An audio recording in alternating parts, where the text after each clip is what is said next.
Hi, this is Around Atlanta with Victoria Angel, and we're at DyVonnes Nail and Beauty Bar.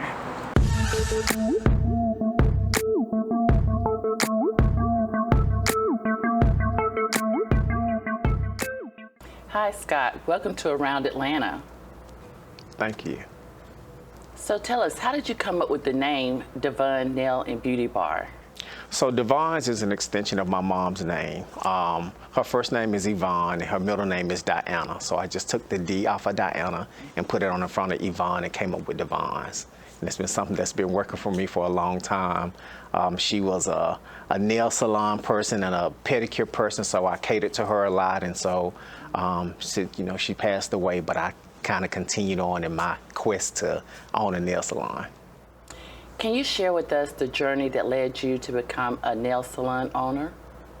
So I had always wanted to do nails. It was something that was a passion of mine, but being younger at the time, I didn't know about going to nail school or anything like that. So I went to school and went to college and got my master's degree. And once I finished that, I kind of began my research on different nail schools and got in school to get my license, to become a nail technician. And I'm also a licensed nail instructor. So I kind of, made my way down my journey to do what I wanted to do. In a traditionally female-dominated industry, what inspired you to become a nail salon owner? So my mom was my biggest inspiration. Like I said, she loved having her nails done and being catered to. And so that's just one of the things that some of the times when she couldn't afford it, I wanted to be the person to be able to provide that for her. So, that's just kind of what it was. And it kind of sparked my interest in becoming a nail technician and just getting in the business. And so, like I said, I got in it later on in life, not knowing, but, here I am today. What unique challenges have you faced as a black male owner in this industry?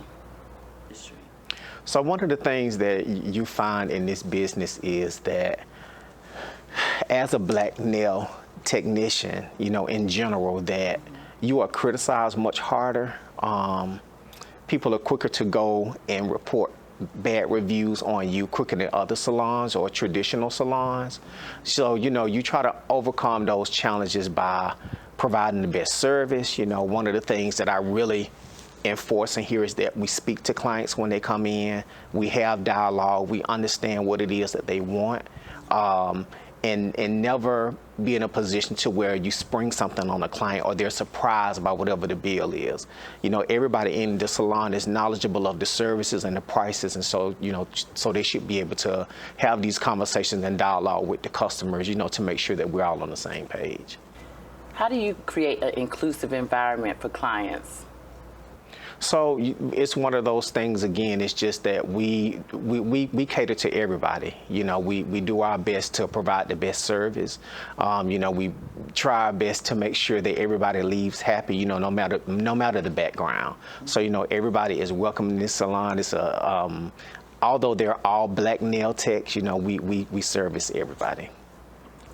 Can you tell us about any specific programs you've used to inspire male techs? So one of the things that I do once a quarter is I visit the different schools in Atlanta, be it Elaine Sterling or whether it's ISSN or whichever school may reach out for me to come talk to the nail students. So, when I go in, when I go talk to the students, I just try to share some of the stories that I have from the salon because, being in the industry is totally different than being in school. So, although they get this training in school, I like to share some nuggets, about what really happens in the salon so that they're not all the way surprised once they hit the industry. What are some stereotypes you've encountered being a black male nail technician? So one of the things too that, as a black nail technician in general, one of the things that when you think black nail techs is that they either late or they got an attitude. And I try to diffuse that in any way. Around here, we're not late.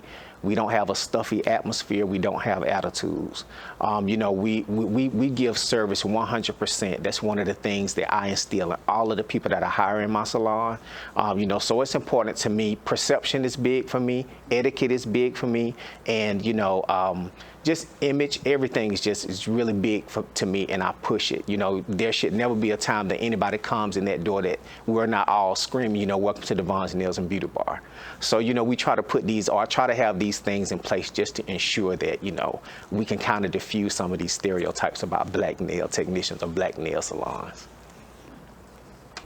In what ways do you provide quality service while staying up to date in the industry? So, you know, one of the things that you can do, there are additional trainings that you can take. Trade shows offer a lot of things. Taking different classes to make sure that we are up on the trends that may be happening in, you know, in the industry, and anything that we can take from that to provide to our already excellent services, then, you know, we like to take advantage of those opportunities too. How do you ensure your salon reflects the cultural preference of the community? Well, that can kind of lean more towards pricing. You know, one of the things that I think about, you know, in this culture or in this industry, and especially in the area that I'm in, I try to make my prices affordable. You know, we try not to use the word cheap, because cheap, we shouldn't say that. So, you know, we try to use the word affordable. So, you know, I take into consideration where I am. You know, we're on the south side of town. The demographics are a bit different over this way. So, you know, we try to keep those things in mind, you know, when it comes to prices and the type of services that we offer. So we always try to take the community into consideration. Can you share any success stories that your clients have benefited from your services? Yes, so one of the things that you'll notice, and maybe you did when you came in, you know, we don't have that smell of acrylic. So, you know, I'm really big on EMA products. There is a product in the industry called MMA, which a lot of chop shops use, you know, or other salons use, and it has that heavy smell. MMA is a type of acrylic. It's a cheaper acrylic, but that's what they use in embalming fluids and concrete and that type of stuff. But the reason they use it is because it's cheaper to buy and it sets quicker. So, you know, typically you can get in and out of the salon. Whereas in here we use an EMA product. It's a cosmetic acrylic, and so it doesn't have all of those other things in them or those type of solutions in them. So, you know, I try to keep in mind with that. You know, we have clients that come in that say, hey, my nails didn't chip, they didn't break, my real nails are not hurting. So, you know, those are things that I really like to hear from the clients.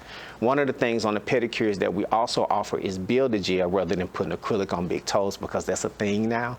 So, you know, that so it's a difference in that, and something, it's just more beneficial for the client to make sure that we're using the right stuff rather than some stuff that we shouldn't be using. What advice would you give to upcoming entrepreneurs? Well, the beauty business is a, you know, it's a dog eat dog world out there sometimes. But I always, you know, being an entrepreneur in a beauty business, this is a business that whatever you put into it, that's what you get out of it. If you don't put anything into it, you're not going to get anything out of it. So, you know, it's a lot of challenges, you know, when you first enter in the industry, because you're new, nobody knows your name, nobody knows who you are, and you really have to hustle and stay consistent and persistent. You know, that's the only way to get ahead in this business. So, you know, I encourage anybody that's entering this business, you know, to stay consistent, keep going. It's going to be some bad times that you have, you know, some slow times that you have, but you have to stay consistent and you'll eventually get to where you're trying to get to. So tell us, what do you love about Atlanta? So one of the things about Atlanta that I love, Atlanta is really growing really fast for the black market. So it's a lot of diversity here also, but, you know, I'm just excited to see Atlanta taking advantage of different things like the movie scene, the music business, and, you know, and so many other things. And so that's one of the things some of the things that I like about living here in Atlanta. Thank you so much for coming to the show. Thank you so much for having me too.